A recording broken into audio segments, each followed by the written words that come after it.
आप देख रहे हैं इंडिया टाउन न्यूज, भारत की बात। नमस्कार, आप देखना शुरू कर चुके हैं इंडिया टाउन न्यूज और मैं हूं आपके साथ सुधीर मिश्रा।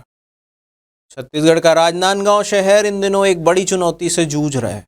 लगातार बढ़ती चोरी की घटनाएं, सुरक्षा की दृष्टि से बेहद संवेदनशील माने जाने वाले इलाके जैसे कि 8वीं बटालियन, अर्बन सोसाइटी और जीवन कॉलोनी अब अपराधियों के निशाने पर है। चोर न सिर्फ आम नागरिकों के घरों में सेंध लगा रहे हैं, बल्कि सुरक्षा बलों की रिहायशी कॉलोनियों में भी घुसपैठ कर रहे हैं, और वो भी बेधड़क। सवाल ये है कि अगर कानून के रखवालों के इलाके तक सुरक्षित नहीं है, तो आम जनता अपनी सुरक्षा की उम्मीद किससे करे? आइए आपको दिखाते हैं हमारी जमीनी हकीकत पर आधारित एक एक्सक्लूसिव रिपोर्ट।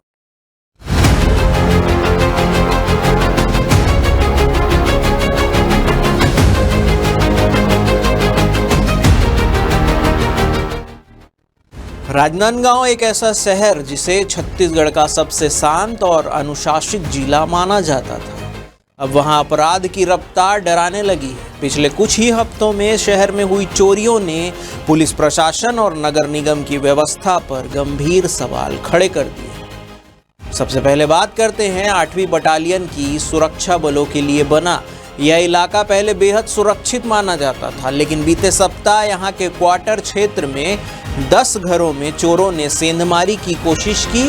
कहीं ताले तोड़े गए, कहीं खिड़कियां उखाड़ी गई, और सबसे बड़ी बात, सीसीटीवी कैमरे के तार काट के कैमरे को तोड़ तक दिया गया। आप इस समय देख सकते हैं ये एक्सक्लूसिव सीसीटीवी फुटेज, जिसमें कुछ संदिग्ध लोग रात के अंधेरे में कॉलोनी के भीतर घूमते नजर आ रहे हैं, वो भी बेधड़क।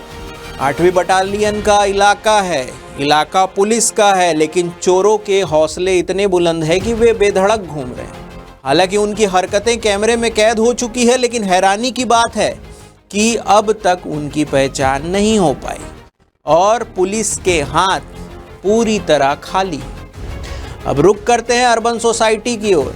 कुछ ही दिन पहले यहाँ एक संगठित चोरी की वारदात सामने आई थी। एक साथ कई फ्लैट्स को निशाना बनाया गया और लाखों रुपए की संपत्ति पर हाथ साफ कर दिया। इतना ही नहीं, सुरक्षा के लिए लगाए गए सीसीटीवी कैमरे भी तोड़ डाले गए ताकि कोई सबूत न बचे।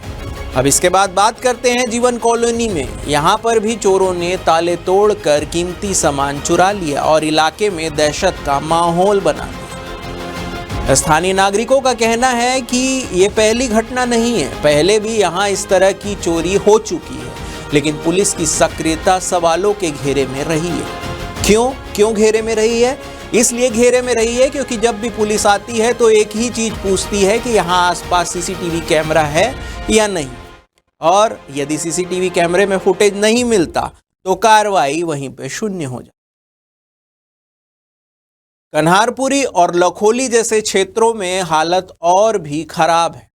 बीती रात कन्हारपुरी वार्ड क्रमांक 34 में एक किराना दुकान का ताला तोड़कर चोरों ने नकदी और सामान चुरा लिया।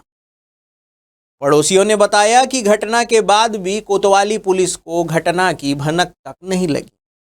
शहर के इन वार्डों में, खासकर लखोली और कन्हारपुरी में, अवैध शराब, चाकूबाजी, मर्डर और अब लगातार हो रही चोरी की घटनाओं ने क्षेत्रवासियों को डरा दिया है।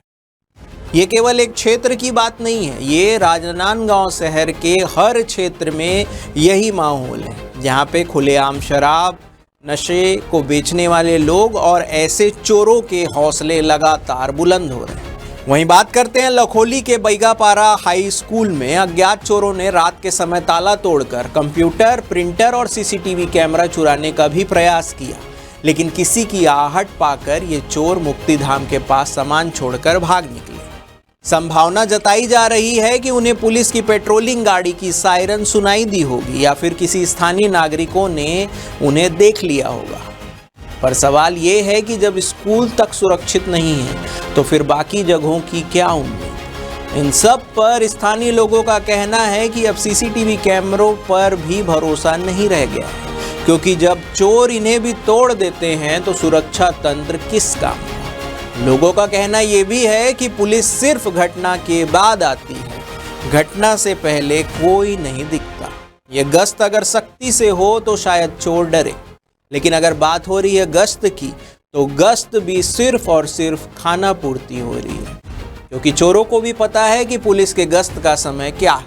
लोगों के मुताबिक लखोली में पिछले महीने मर्डर हुआ था। अब ये चोरी लगता है यहाँ कानून व्यवस्था मजाक बन गई।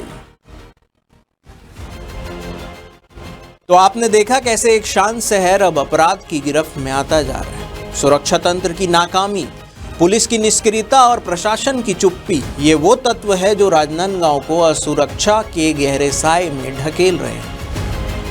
अब सवाल ये है कि क्या राजनांदगांव को सिर्फ कैमरों के भरोसे छोड़ दिया जाए, या फिर पुलिस और प्रशासन को जमीनी स्तर पर ठोस कार्रवाई करनी चाहिए। हमारी इस रिपोर्ट का उद्देश्य सिर्फ आलोचना नहीं है, बल्कि प्रशासन का ध्यान इस ओर आकर्षित करना है कि अब वक्त है एक्शन का, ताकि जनता खुद को फिर से सुरक्षित महसूस कर सके। फिलहाल के लिए इस खास रिपोर्ट में इतना ही। मुझे दीजिए इजाजत।